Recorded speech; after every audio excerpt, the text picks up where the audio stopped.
ஒரு மகிழ்ச்சியான செய்தி. இதயம் நல்லெண்ணெயின் விலை லிட்டருக்கு ரூபாய் 105 குறைஞ்சிருக்கு. செப்டம்பர் 2023ல 1 லிட்டர் இதயம் நல்லெண்ணெயின் அதிகபட்ச விலை ரூபாய் 503. ஆனா இப்ப 1 லிட்டர் இதயம் நல்லெண்ணெயின் விலை ரூபாய் 398 மட்டும்தான் தமிழ்நாட்டுல. அப்ப இனிமே எல்லாரும் இதயம் நல்லெண்ணெய் வாங்கலாம் இல்ல? தினமலர் திரை திருவிழா QR கோட் ஸ்கேன் பண்ணுங்க, கண்டெஸ்ட்ல கலந்துக்குங்க. Good bad ugly movie tickets வெல்லுங்க. Powered by cabin line date syrup. கோவில்பட்டியில் நடந்த பொதுக்கூட்டத்தில் பேசிய அமைச்சர் துரைமுருகன் மாற்றுத்திறனாளிகளை இழிவுபடுத்தும் விதமாக பேசினார்.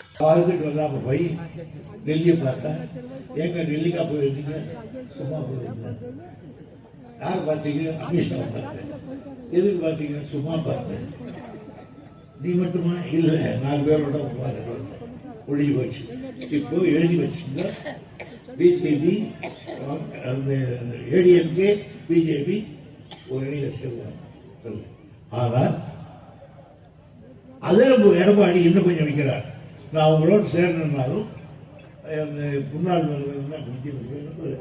ஓபிஎஸ் அந்த சசிகலா இந்த கேங்கை சேர்க்க மாட்டேன்றான். அவர் ஒரு கடிகாரன். குற்றப்படி இவங்களை சேர்ந்தோம், நான் ஒழிஞ்சேன். அவங்க அது 2 பேரும் சேர்றதுக்கு 2வது தூது போயிருந்தான். அந்த தூது எழுதி வந்திருக்கு. அதனால அன்னைக்கு பேசிக்கிட்டு வருது. என் தம்பி இவர் போயிட்டு வந்தாரு. அந்த இவர் கொஞ்சம் என்னாச்சு, செங்கோட்டை போனாரு. அப்பதான் என்கிட்ட சொன்னாரு, அவர் அதுக்கு போல இவர் வாழ்ந்தாரே சொன்னாரு. அவர் போது சசிகலா சேர்க்கிறது போயிருக்காரு ஒவ்வொரு ஆலயத்தார். ஆக இனி இவங்களை பிடிச்சி நொண்டி குண்டி குழு குழு இதுங்களை சேர்த்து எங்களை எதிர்க்க பார்க்கிறீங்க. ஆனா அவற்றையெல்லாம் நாங்கள் சமாளிக்கிறதுக்கு தயாராக இருக்கிறவங்க. அதிமுக, பாரதிய ஜனதா உள்ளிட்ட எதிர்க்கட்சி தலைவர்களை கிண்டலடிப்பதாக நினைத்துக் கொண்டு அவர் பேசிய பேச்சு மாற்றுத்திறனாளிகளை வேதனை அடைய வைத்துள்ளது. துரைமுருகன் பேச்சுக்கு தேசிய பார்வையற்றோர் இணையத்தின் திட்ட இயக்குநர் மனோகரன் கண்டனம் தெரிவித்துள்ளார்.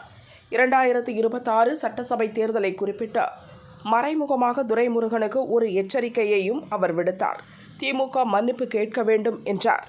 2 நாட்களுக்கு முன் நமது தமிழக அரசினுடைய மிக மூத்த அமைச்சரும் திராவிட முன்னேற்றக் கழகத்தின் மிக முக்கியமான பதவியை வகிக்கும் திரு துரைமுருகன் அவர்கள் தூத்துக்குடி மாவட்டத்தில் மாற்றுத்திறனாளிகளை பற்றிய பேசிய பேச்சானது மிகவும் வருத்தத்திற்குரியது, ஏற்றுக்கொள்ளத்தக்கதன்று, இது கண்டிக்கத்தக்கதும் கூட ஆகும்.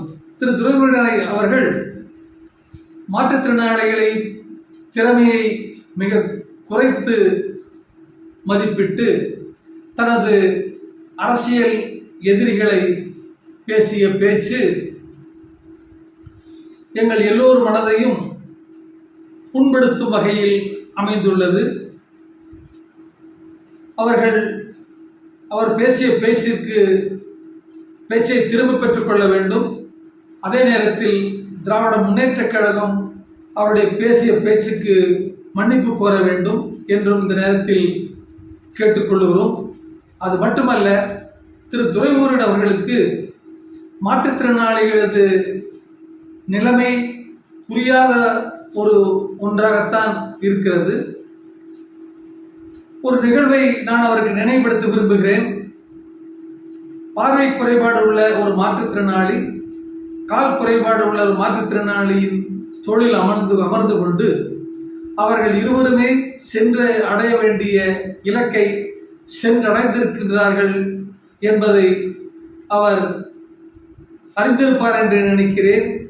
ஏன் அத்தகைய நிகழ்வு 2026ஆம் ஆண்டு தேர்தலில் ஏற்படாது என்ற கேள்வியும் எழுகிறது. எனவே தனது அரசியல் எதிரிகளை எப்படி வேண்டுமானாலும் பேசலாம் என்ற ஒரு பேச்சை மாற்றிக்கொள்ள வேண்டும்.